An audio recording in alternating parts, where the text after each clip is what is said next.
Hello, and welcome to Aggressive Physics. Today is day 31, and we're going to look at the graphical method for solving vector problems. Now, the graphical method that we're going to use is what is known as the tip-to-tail method. And that method utilizes drawing your vectors to scale like we've done before, but instead of drawing them all from a single point on an axis, what we're going to do is continue to draw the vectors from the end of the previous vector.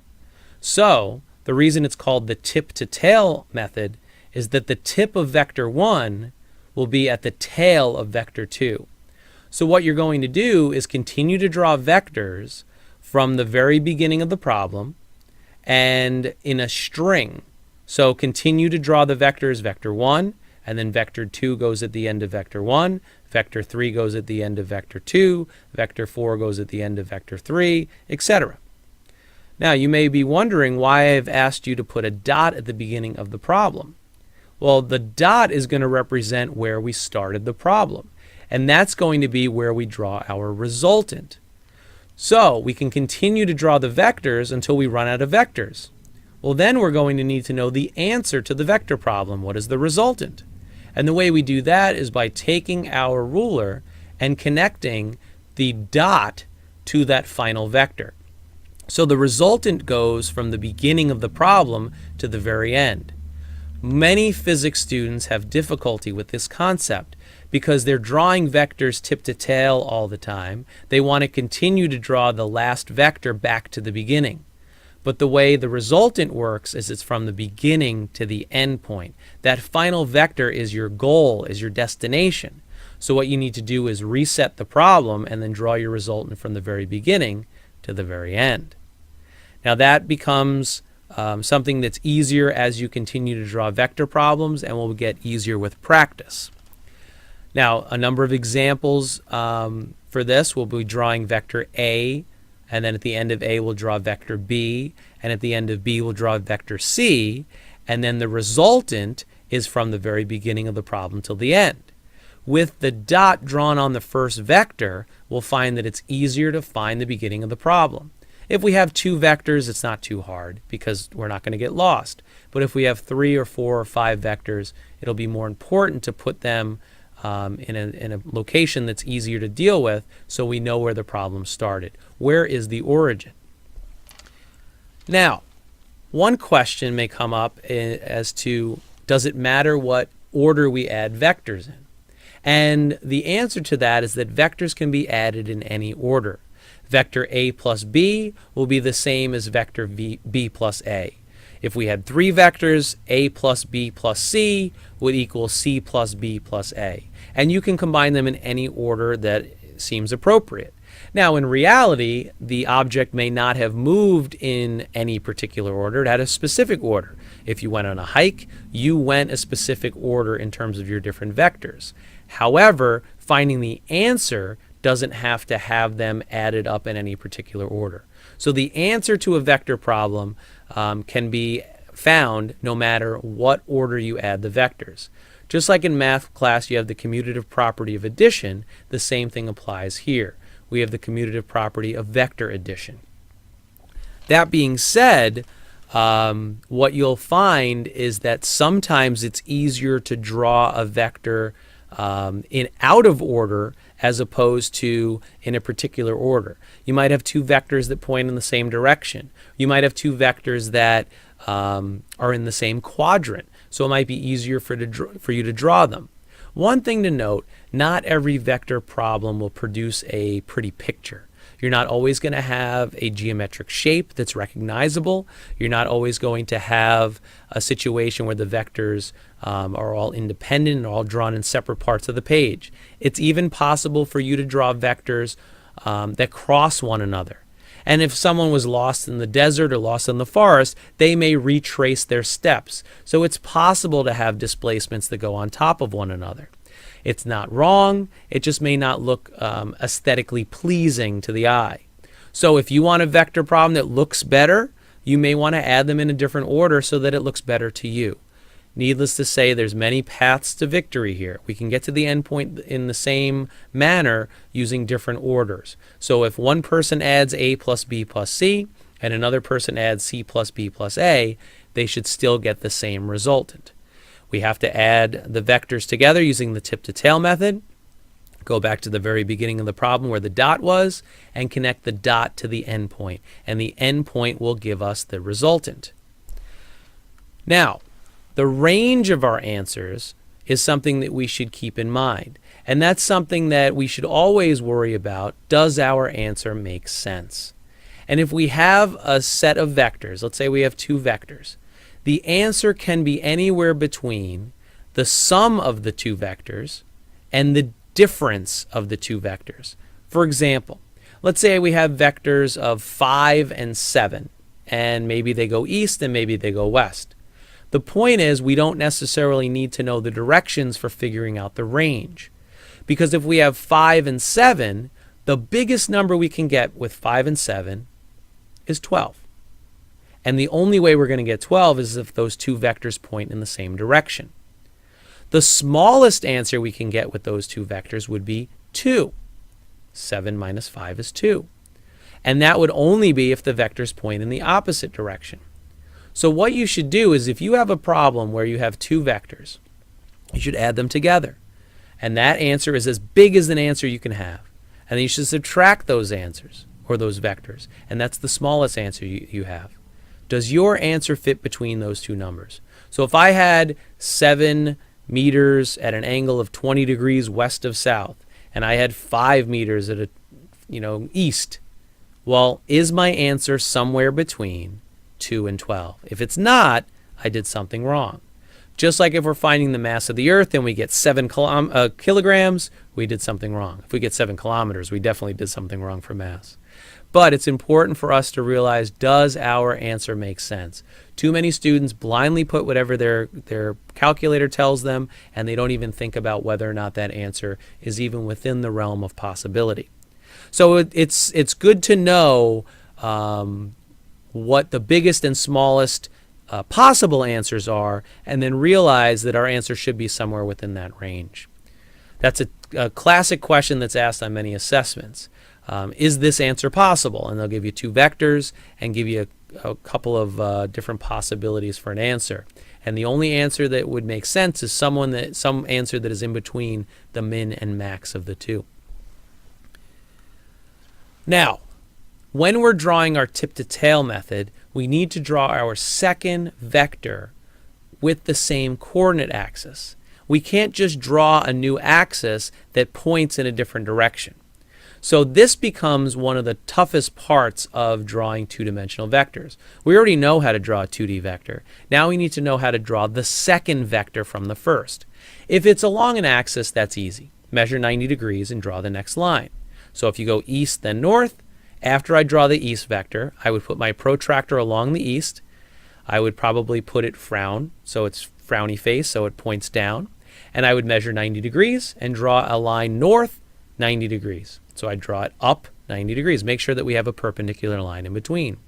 But what if the original angle was 30 degrees north of east? How do I figure out the next vector? Well, what we need to do is draw a new axis. And what we're going to use is a mathematical identity that we learned in geometry. And that's the fact that if we bisect two parallel lines, alternate interior angles are equivalent. And that's something that may give you the shivers, because it's something you learned in geometry. It's very useful here. You may have thought when you took geometry, when will I ever need this? Well, now's the time you need it. In physics, we utilize alternate interior angles in order to draw our second vector.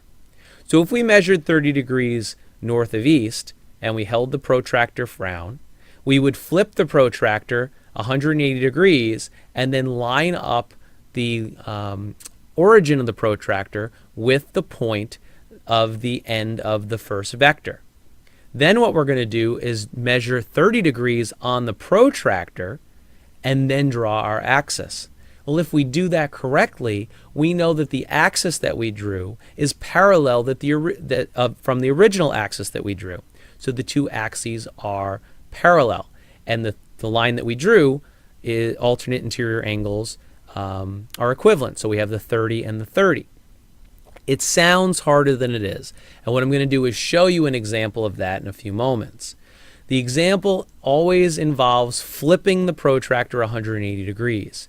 Now, normally that would be frown or smile for the XY coordinate axis. But if we have north, south, east, west, all of our axes are measured with respect to an acute angle. We could hold our protractor along the vertical axis or the north axis. So when I hold my protractor to the right, I call that holding it belly style, because if a person's standing, that would be where their belly points out. And then if I flip that, that's the butt style. So you would hold it so that's the back end of the person. Now I'm sorry to be so graphic, but it's something you're going to remember. Frown, smile, belly, or butt. Those are the ways you can hold your protractor. Now hopefully you can hold the protractor properly without me saying any way to remember it. But if you can't remember it that way, if you have it belly style, in order to measure the next axis, you're going to hold it butt style. If you have it frowny style, you're going to hold it smile style. Now these are, of course, silly, but it's something that I think will stick in your head and you're going to remember it. Just like perpendicular vectors are independent. That's something that will stick with you throughout the course. And as you remember these different terms, it's a way for you to remember back to what we've talked about recently. Physics in the moment seems easy. We remember how to do things because we've talked about it today or we've talked about it just yesterday. But when we try to go back in June and remember everything that we've learned over the course of the year, these little sayings, these little mnemonics are going to help us understand the topics, because it's going to go back into our memory banks and we're going to refresh our memory with those terms. That's where those thoughts and memories are going to be residing in your brain, where these little taglines are. So perpendicular vectors are independent, SVA avs perhaps, belly and butt. Those are ways that you're going to remember the different ways to hold the protractor in this case. Now, once you draw your new axis, all you have to do is measure 90 degrees to draw the other axis. So if we're holding it north and south, we would measure east-west with a 90-degree angle, and then we'd be able to draw our second vector from there. Now, each vector is a new problem, but because we're using the tip-to-tail method, we need to use it appropriately. The second vector has to be drawn with respect to the first one. So we have to draw a new axis each time. Now, I do have a procedure that goes with the graphical vector addition, and it's quite lengthy. And what I think is that if you write it all down now, it's something that you don't have to really remember specifically or memorize. What you can do for the first few vector problems is go through the list and make sure that you do them properly. Maybe check them off as you go. After one or two vector problems, you'll remember the process at which we solve these problems. Once you do a few, you don't really need to refer to the list. But I think it's important for now for us to write down the procedure. And what I'll do is I'll read the procedure to you while you're writing it so that it can be fresh in your mind. And if you need to refer to it, you don't have to go back to this video. What you'll be able to do instead is just go back to your notes and remember the steps needed to do so. But remember, this is the tip-to-tail method. There are other methods out there like the parallelogram method, but I have always found that the tip-to-tail method works best for me. If you want a second opinion, look up parallelogram method, and maybe that's a method that will be easier for you. Now, for our graphical vector procedure, here are the steps that I like to follow. We're going to start with our givens list. We're going to draw a coordinate system. We're going to draw a scale. The scale has to be the same for every problem. So every vector has to have the same scale or else it's not going to work. Once we're done with the scale, we're going to draw a reference axis. We need to do it to scale. So you have to draw a 90-degree line. You can't just draw it willy-nilly. Then you're going to put a dot on the origin. That dot will represent the beginning of the problem. You'll then draw your first vector to scale at the proper angle. Use your protractor and ruler. At the end of vector 1, you're going to draw a new axis, and I'm going to use the alternate interior angle method. So if you measured the angle up, you're going to flip your protractor and measure the same angle down on the protractor in order to draw the new axis. Once you have the new coordinate axis, you're going to draw your second vector to scale. You're going to rinse and repeat for any number of vectors that you have to draw. If If you have 3, 4, 5 vectors, you're going to continue to draw new axes with respect to the previous one you just drew. And that guarantees that every axis is pointing in the same direction. If you start tilting your axes, you're going to end up with the wrong answer. The more vectors you draw, the worse your results are going to be. So it's more important to be diligent and draw your vector axes properly the more vectors you have. What you're going to do when you're done with all the vectors that you drew, you're going to lift your pen, you're going to go back to the dot. You're going to draw a line from the dot to the final vector. You're going to label that R because that's your resultant. Then you're going to measure the length of that angle. Measure the length of the line, and you're going to measure the angle that it represents from one of the axes. If it's north, south, east, west, it will be blank of blank, north of east, south of west, whatever you measured.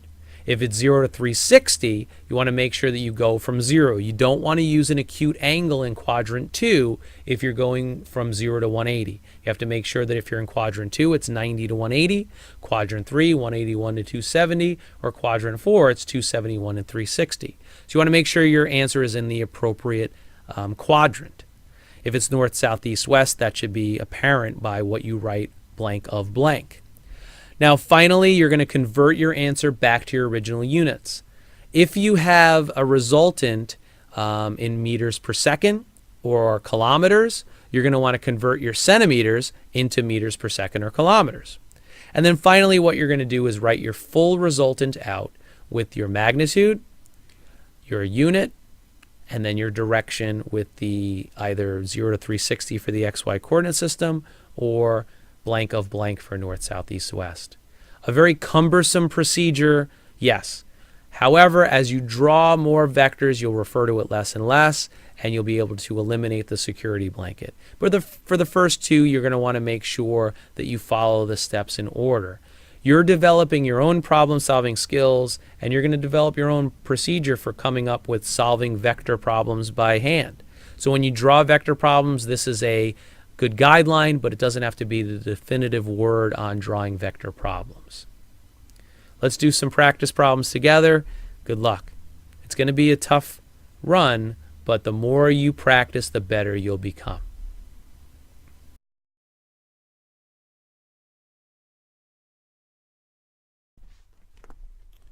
All right, we discussed how vector order doesn't matter, and what I'd like to do is show you an example of that. I'm going to sketch this, so it's not going to be to scale. I'm not going to use a ruler. I'm just going to draw vectors A, B, and C in a couple of different orders and show you the resultants. Now, if we're going to go 5 units north, I'm just going to put a dot where I want to start my problem. I'm going to go 5 units north. I'm going to call it vector A. If I want to go, and these should have vector symbols, I want to go 7 units east. I'm going to go this way a little longer. That looks a little longer. I'm going to draw B. 4 units south. Shouldn't go all the way to the bottom. Something like that. There's vector C. Now I go back to the beginning and I draw my resultant. I'm not using a ruler. I'm not using a protractor. I'm just talking about concepts here. There's my resultant. My resultant is going to be a small angle here north of east. So this could be 5 degrees north of east. Maybe that line is approximately 6 units. I'm not sure. But that is if I add A plus B plus C. Now, it might be a lot easier to eliminate the 2 north and souths first. And I can go 5 up and 4 down and be left with 1. So if I do A then C, so I'll start here. I'm going to go A, then C, and I just draw it on top of the other one. Okay, I'm here now, that's C. And then I go east, 7. And maybe that's 7, it's probably not. Then look what happens to my resultant. This R and this R look strikingly similar. Now I know this isn't the right length, this isn't the right measurement. I mean, this line's curved a little bit. But my point is, if I add A plus C plus B, R is the same spot. Now, finally, if I add, let's just add B first. We'll start up here. B was to the east, so I do my 7 units first. Then I'm going to go, I'll go south. There's C, 4 units. And then I'm going to go north from the end. That's what? A. So then I'm adding B plus C plus A, and look where my resultant is. Each of the resultants point up to the right at a very small angle. Now I know I'm sketching these. These aren't perfectly drawn. I'm not using a ruler and a protractor, but A plus B plus C equals A plus C plus B equals B plus C plus A. And I'm sure, if you don't believe me still, there are a few more combinations you can do to verify that no matter what order you add them in, the resultant points up to the right at a very small angle. Maybe 6 units, maybe something slightly bigger or smaller than that. Now we can find it mathematically as well, but I just wanted to talk qualitatively, not quantitatively for this little discussion. So, order doesn't matter. Ne matter pas, as they say in French, I think.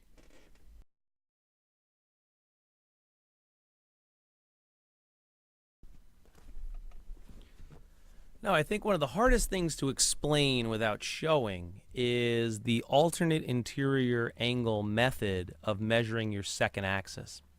Now, the reason that's important to do is because if we set north, south, east, west to be this direction, I've already measured this out. These are 90 degrees.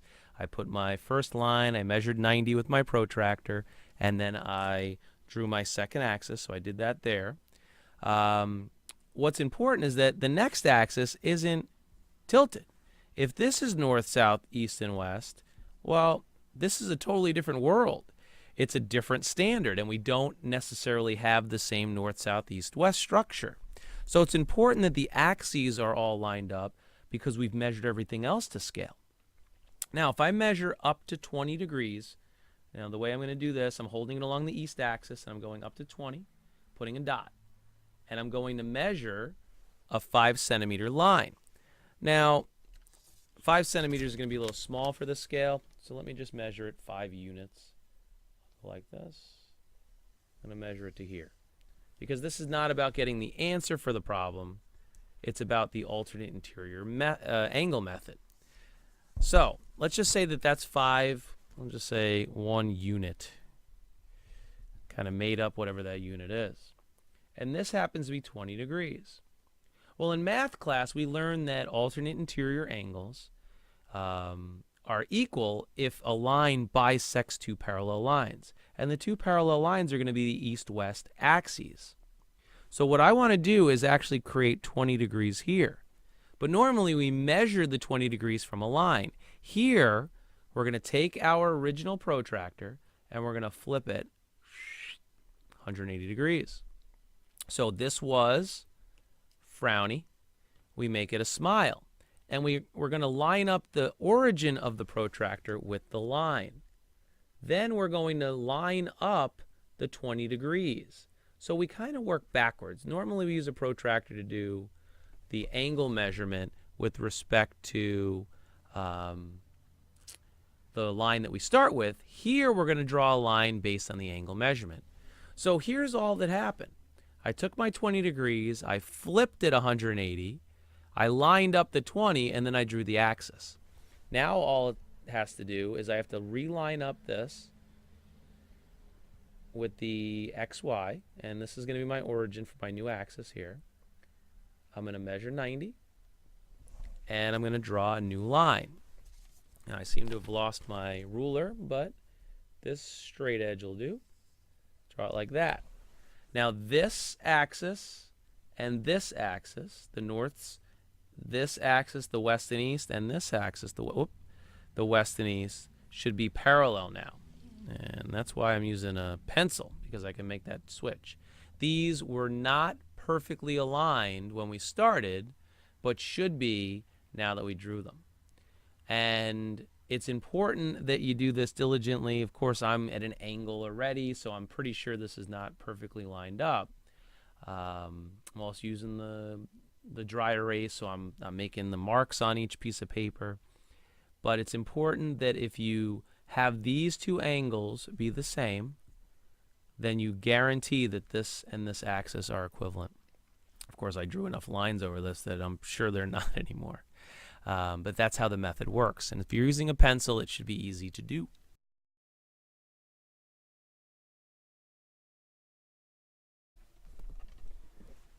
All right, the alternate interior angle method is important to draw that second axis. So this was our first axis, and this was our second. And when I was doing this before, it was on the whiteboard and it got rubbed away. But what I wanted to make sure I did was measure it on top, so from above. And here's what I did. I drew my first axis and my first vector, which was 40 degrees north of east. So 40 degrees north of east was my first vector. Now, since this is 40 here, going from this to this, I held my protractor frowny face. Well, what I needed to do is then flip it over and line up the line. Now, of course, that axis didn't exist yet. I lined up the line of the 0 point of my protractor with the end of my vector. And I wiggled it until I got 40 degrees lined up here. Then I made a mark on the paper and drew my line. And by doing that, you can see that this axis and this axis are lined up. Now, if I needed to do a new angle, let's say 20 degrees west of north now. Okay, what I'm going to then do is hold this at 20 degrees from the north to the west. I'm going to draw a new line. And we'll make it a short line. I'm not doing a scale. I'm not doing a full problem. But this is tip to tail. And unfortunately, I need to draw a third vector. Well, this was 20 degrees. Well, the way I'm going to draw my next vector, if I hold this, that was 20 degrees, I'm going to flip it from butt to belly. I'm going to line up my protractor with the end of that vector. I'm going to line up 20 degrees. And all things being equal, I'm going to draw a line straight down. Now, this axis and this axis should be the same. And then when I measure 90 degrees, I think I'll measure it into the blank area over here. I'm going to take my straight edge and I'm going to redraw another axis. And then I could draw my third vector, or my fourth vector, or my fifth vector. Now, the ones that I were measuring straight above, not worrying about parallax, these look a lot straighter than the one I just drew in front of you. And that's because at an angle, because I can't put my face over the camera, it's harder to see the actual angle and to draw the new axis. Now, the more accurate you draw each of the axes, the better your result is going to be. Now, let's say that was my final, we'll do another vector. We'll do a vector 30 degrees south of west. I'm going to hold it like this. I'm going to measure 10, 20, 30 degrees, make a mark, and draw my line from the second vector to this point here. Now, that's the final vector. So how do I find my resultant? I go back to the beginning, and I connect the very beginning to the very end. And there would be my resultant. And what I'd probably do if I wanted to measure my angle of my resultant, I would go from the x-axis, so the east, and go up to, it looks like 86 degrees north of east. The alternative would be holding it like this, and I would get 4 degrees east of north. And that's the stuff we talked about before with north versus south, north of east versus east of north. They should complement one another. And one is measured from the east axis up. So this one is measured 86 degrees there. And then this tiny little angle, that 4-degree angle, is measured from the north towards the east. Now, I made up all these angles. These are not to scale in terms of the lengths, but the angles are accurate, and I know that each axis points in the same direction, which ensures that the angles have a better chance of being correct. The more skewed your axes are, the worse your results are going to be. So you want to draw it diligently and take your time. And after a few of these, you'll find that it gets easier to do.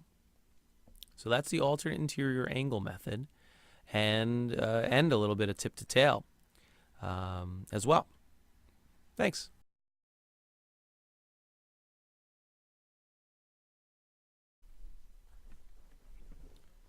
All right, here's a sample problem for the tip to tail method. We have 75 miles south and 50 miles west. And what we're going to need to do first is set up a scale. And what I'm going to do is 1 centimeter equals 5 miles. And that will make this line, V1 will be 15 centimeters. And V2 will be 10. What's important is that the scale is common to every vector that we're adding together so that the answer comes out in the proper distance. Now, since we're going to be going south and west, I'm going to start my problem here. And since we're doing north, south, east, west, that would be our coordinate system. Now, if I just start my vector there, because we're going in perpendicular directions, I could just start by drawing a line south 15 centimeters. And I'm going to label it V1. Now, the protractor is going to be important now, and we're going to go to the west, but I think the easiest way to do that is line up the protractor on the original vector that was going north and south, and I'll just mark the 90 degree. And that's going to be the direction of west. So I take my ruler, line it up with the end of the first vector, and I'm going to draw my tail of vector 2 to the tip of vector 1. I'm going to draw it 10 centimeters to the west. And this is perpendicular, 90 degrees. I measured it. And we'll label that V2. Now, we're going to go back to the original spot. And since my ruler is too short to do that, I'm going to take a piece of paper in this case, and I'm going to connect the beginning to the end. So I'm going to go from here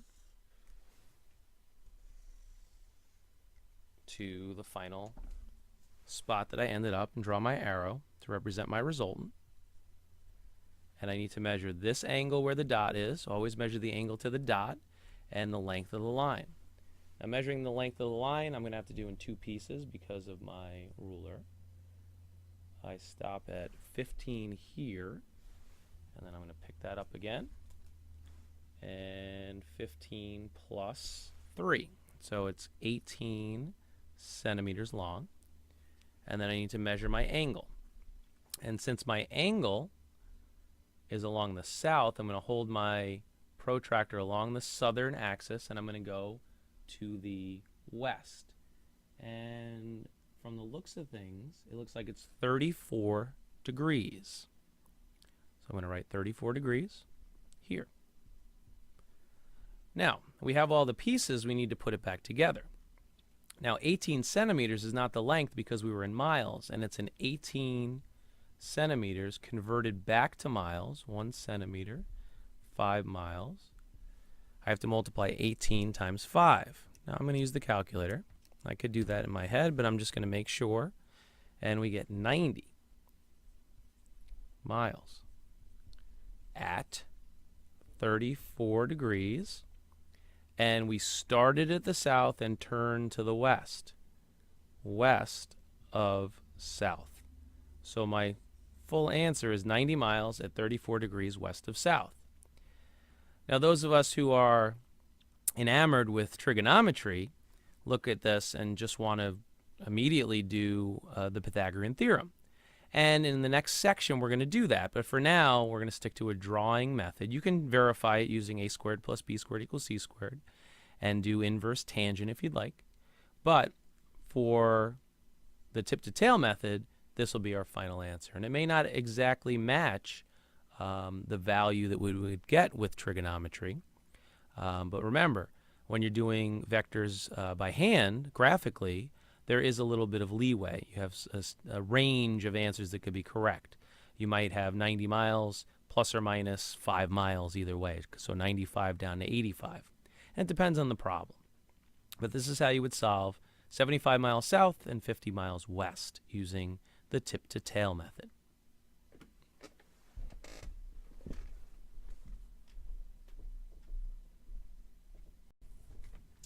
All right, our next problem involves angles. So what we're going to need to do is draw a reference axis to start. And we're going to go north of east, then east of south. So we're probably going to start in the lower left area here. But first we need to set a scale. 1 centimeter, I'm going to go with 10 meters per second. And because it's north, south, east, west, we'll use the compass. Now, in order to do our axis, we need to measure the 90 degrees so that we have an angle to measure from. So if we put a dot here as our beginning, we'll measure 90 degrees here, and we'll draw our axis. And that axis needs to be constant throughout the problem. Well, 30 degrees north of east, I'm going to hold it frowny face, make a dot at 30, and I'm going to measure up 30 degrees north of east, and I need to go 10 centimeters. So holding it this way, I'm going to go from 15 here to 5, right about there. Draw my angle. Draw my arrow and label it V1. Now, because this is 30 degrees, and I measured it up 30, I'm going to flip my protractor 180 degrees. I'm going to line up 30, and I'm going to draw my axis. Oop. This is why I use a pencil. I'm going to measure 90 degrees from the axis at that point, and I'm going to draw my north-south axis there. Now, these two axes are on the same location, and they point in the same direction. Now, I'm going to go 55 degrees east of south, so I'm going to hold it belly style, and I'm going to go 10, 20, 30, 40, 55 degrees to the east. And we're going to do another line of 15 centimeters. I'm going to start at 0. I'm going to go to 15.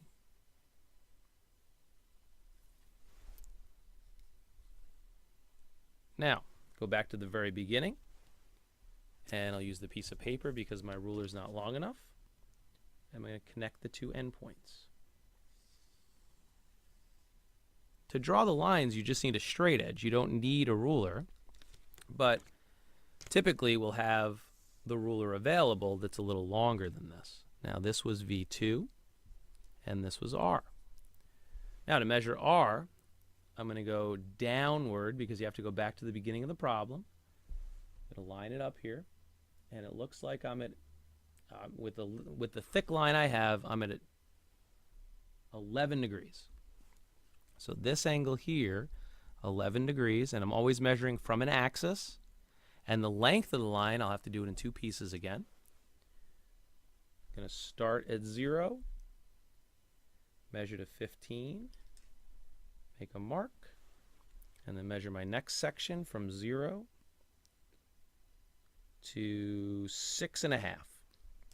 So 15 plus 6.5, which is 21.5 centimeters. Now, we have the angle, 11. We have the length, 21.5. This is an easy conversion because we just bring it over one place to the right, and we'll get 215 meters per second at 11 degrees south of east. And that is our resultant.